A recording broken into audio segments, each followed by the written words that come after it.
Boa noite. Policiais que investigam a chacina da família de PMs em São Paulo já ouviram o depoimento de 18 pessoas. Nós vamos agora conversar com a repórter Fernanda Burger, que está na divisão de homicídios da Polícia Paulista. Boa noite, Fernanda. Nesse momento acontece algum depoimento? Boa noite, Adriana. Desde o meio da tarde até agora continua sendo ouvido o irmão da Cabo Andréia, o tenente César Bovo. Ele que é tenente da Polícia Militar, mora em Rio Claro, mas estava acompanhando o comportamento da família nos últimos tempos, porque ele vivia com a família. Ele, inclusive, passou o final de semana com a família aqui em São Paulo. Ele relatou principalmente aspectos pessoais, como é que era o comportamento dessa família nos últimos dias, e não percebeu nenhum comportamento diferente que pudesse indicar que haveria essa tragédia. Outros dois policiais militares também foram ouvidos hoje, o coronel Dimas, que era o comandante do batalhão, onde a Cabo Andréia trabalhava, e também um grande amigo da Cabo Andréia, que também trabalha no mesmo batalhão. Adriana. Fernanda, parece que a polícia também já ouviu um outro colega de classe ou da escola do adolescente acusado de ter cometido esses crimes. Você tem alguma informação sobre isso? A polícia quer ouvir, sim, outros colegas de classe. Ouviu na terça-feira o melhor amigo do Marcelo e espera para amanhã o depoimento de uma professora e também de duas vizinhas da família. E está procurando também outros amigos. O amigo que prestou depoimento na terça-feira, o delegado responsável pela investigação, ele revelou durante a tarde que esse amigo disse que o Marcelinho, por diversas vezes, falava assim: hoje é meu último dia da escola, amanhã eu não venho mais. Mas como ele sempre apareceu no dia seguinte, ele não dava relevância a essa informação. Mas ele disse isso aqui na delegacia, Adriana. Esse teria sido o mesmo colega que disse também à polícia que o adolescente Marcelinho dizia que queria ser um matador de aluguel. Seria o mesmo garoto? É o mesmo menino, um menino de 13 anos, que se apresentou aqui na delegacia acompanhado do pai. E foi ele, inclusive, junto com o pai, que deu a carona para o Marcelinho na segunda-feira, depois da aula, o último dia que ele foi à escola. Esse rapaz, esse menino de 13 anos, segundo a polícia, ele era o melhor amigo e um dos únicos grandes amigos do Marcelinho. Ele tem outros colegas também, ele tinha outros colegas de escola, mas ninguém tão próximo quanto esse menino de 13 anos. Por isso a polícia acredita que apenas ele tem essa informação dessas confissões do Marcelinho, mas a polícia quer sim ouvir mais testemunhas para fechar esse mistério, né, Adriana?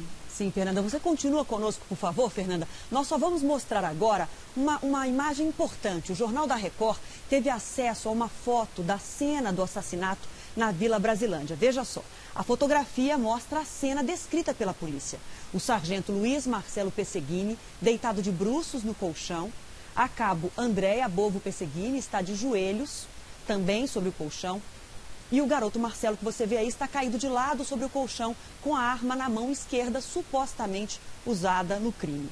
Agora, a polícia ainda não informou, Fernanda, dados como a cronologia das mortes, se realmente os tiros poderiam ter sido disparados por uma pessoa da altura do Marcelo, a posição em que ele estava, e tudo isso é muito essencial para, de fato, confirmar se um adolescente como ele teria condições de cometer todos esses crimes. Outro dado importante, ainda não divulgado, se as pessoas, as vítimas da família Pesseguini, estavam com alguma substância química, algum produto que elas poderiam ter sido dopadas. A polícia tem alguma informação sobre isso? Nesse momento ainda não tem esses dados.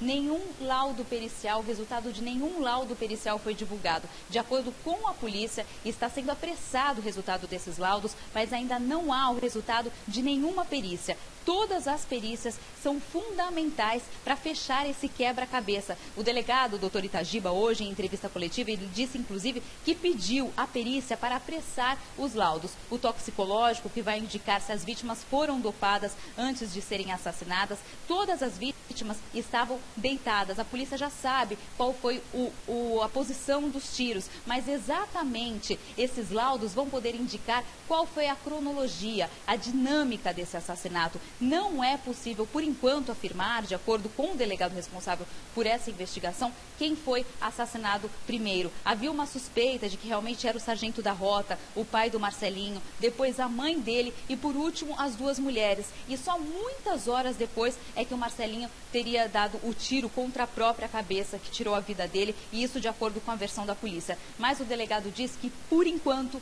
não é possível afirmar essa dinâmica dos fatos. Adriana. Obrigada pelas informações, Fernanda. Olha, crimes cometidos por crianças fazem parte da literatura policial, mas não são comuns, segundo os psicólogos. Nem sempre há uma única causa capaz de explicar o que pode levar um adolescente sem traumas familiares a cometer crimes tão cruéis. Um garoto tímido, carinhoso com os pais. Parentes e vizinhos dizem que Marcelo Pesseguini era tranquilo e brincava pouco na rua. Na internet, uma página numa rede social defende o adolescente. Não foi Marcelo que assassinou os pais, a avó, a tia e depois se matou. São dezenas de mensagens que não acreditam na versão da polícia. A pistola .40 usada no crime era da mãe de Marcelo. Andréia era policial militar. E o pai do menino também tinha armas em casa. Era sargento da rota. Marcelo gostava de jogos violentos que envolviam seitas de assassinos. Também usou a página pessoal dele numa rede social já retirada da internet para publicar a foto de uma chacina nos Estados Unidos. Foi em 1974. O filho mais velho matou os pais e 4 irmãos. Depois do assassinato, ele confessou que ouvia vozes e não conseguia parar de matar. Assim como no crime em São Paulo, ninguém ouviu os tiros e as vítimas que dormiam não reagiram. Mas o que leva uma criança ou adolescente a cometer um crime brutal? Segundo os especialistas, um dos facilitadores dessas tragédias é o livre acesso a armas de fogo dentro de casa. Outro ponto importante é que os pais não devem ignorar as mudanças de comportamento dos filhos. Para essa psicóloga da Universidade de São Paulo, é difícil acreditar que um menino como Marcelo, que tinha problemas de saúde e recebia tantos cuidados da família, possa ser o culpado. Mas crianças e adolescentes podem sim ser dissimulados, enganar os adultos e cometer crimes. Um comprometimento da saúde mental tão severo que existe quase que uma divisão da personalidade total e a pessoa faz coisas que nunca tinha feito na vida e às vezes até esquece que fez. Acho que é isso que deixou todo mundo incrédulo, né? Ninguém acreditar que esse menino, que nunca deu uma manifestação de que poderia fazer alguma coisa assim, cometer crimes tão bárbaros, né, Celso? É o que todo mundo duvida, né? Fica incrédulo mesmo. Vamos voltar a falar com a Fernanda Burger, que continua no Departamento de Homicídios. Fernanda, eu gostaria de saber de você se a polícia tem dado importância, relevância a dados que surgem ao longo dessa investigação. Por exemplo, hoje, daqui a pouco nós vamos mostrar numa reportagem, uma vizinha da família teria dito que outras pessoas estiveram na casa na hora do almoço, entre meio-dia e 1 da tarde. Um policial fardado e uma outra pessoa que, inclusive, pulou o muro. Isso coincide mais ou menos com a descrição que está no boletim de ocorrência, mas que teria ocorrido à noite, perto das 6h30 da tarde. E ela disse que aconteceu na hora do almoço. A polícia tem levado isso em consideração, Fernanda?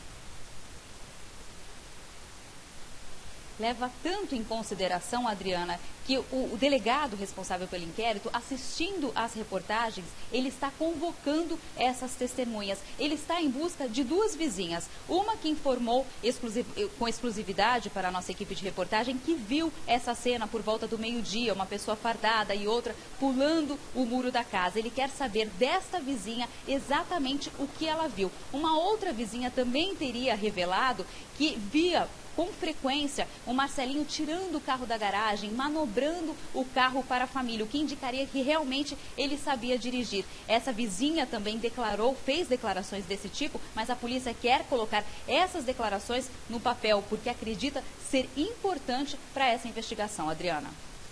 Muito obrigada mais uma vez, Fernanda. Daqui a pouco você vai acompanhar aqui no Jornal da Record como foi o dia de investigação desse caso que chocou todo o país. Agora, vamos agora a falar do crime envolvendo a família de PMs em São Paulo. A polícia sustenta a tese de que o adolescente de 13 anos foi o autor dos 4 assassinatos. Vizinhos, parentes e outras pessoas envolvidas questionam a linha de investigação da polícia. Na casa da família chacinada, o dia foi de mudança. Com o apoio de policiais militares, parentes retiraram objetos e móveis. Ninguém quis falar. A polícia ouviu até agora o depoimento de 15 pessoas. Entre elas, o de um colega de escola do adolescente Marcelo chamou a atenção. O Marcelo estava solitário. Olha, hoje é meu último dia na escola. Amanhã eu já não volto mais. Diversas vezes ele fez esse comentário. O caso ganha novas versões com um depoimento exclusivo à Record de uma vizinha que afirma ter 2 pessoas, uma delas com farda da PM, pularem o muro da casa por volta do meio-dia de segunda-feira. Era entre meio-dia e 1h. Disse o rapaz que era sobrinho da moça que estava morta, né? E filho de uma das senhoras que estava, com um policial militar, e ele falava que ele entrou na casa e viu todo mundo morto e saiu. Só que daí, até no entanto, ele saiu e ele não veio ninguém, só às 7 horas da noite que ele saiu. Pelo policial militar João Batista da Silva Neto, do 18º Batalhão, onde a Cabo Andréia trabalhava. Só que com horário diferente.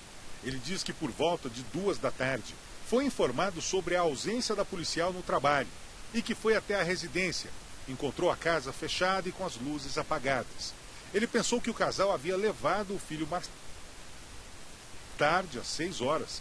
O policial retornou à casa e encontrou um cenário diferente. A porta da cozinha aberta e as luzes acesas. Ele chamou reforço. No mesmo momento apareceu Edilson, filho de da Silva, a tia-avó de Marcelo. O PM pediu para Edilson não pular o muro, mas ele desobedeceu. Dentro da casa, Edilson encontrou a mochila com um revólver e uma faca. Com medo, ele recuou. Com a chegada de uma policial militar, eles entraram na casa e encontraram os corpos das vítimas. Durante as investigações, um outro fato também causou desconforto na cúpula da Segurança Pública de São Paulo. Foram as declarações dadas pelo comandante do batalhão onde a Cabo Andréia trabalhava durante um programa de rádio da capital. O coronel Wagner Dimas disse que a policial investigava colegas supostamente envolvidos em roubos de caixas eletrônicos. Confirmou também que não acreditava na versão da polícia de que tenha sido Marcelo dos assassinatos. Ela não fez precisamente assim, ó, esse estão com problemas. Mas ao contexto do que nós estávamos levantando, ela confirmou alguns detalhes. Num primeiro instante eu não estou todo confiante não, principalmente pelo relato da família. Mas hoje o coronel voltou atrás. No depoimento que prestou à Corregedoria da Polícia Militar, ele negou que a Cabo Andréia tivesse investigado colegas do batalhão.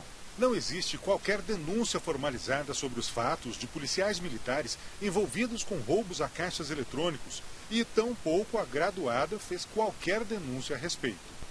Não duvida, nem acredita na versão da investigação. O alto comando da Segurança Pública de São Paulo se irritou com as declarações do coronel Dimas.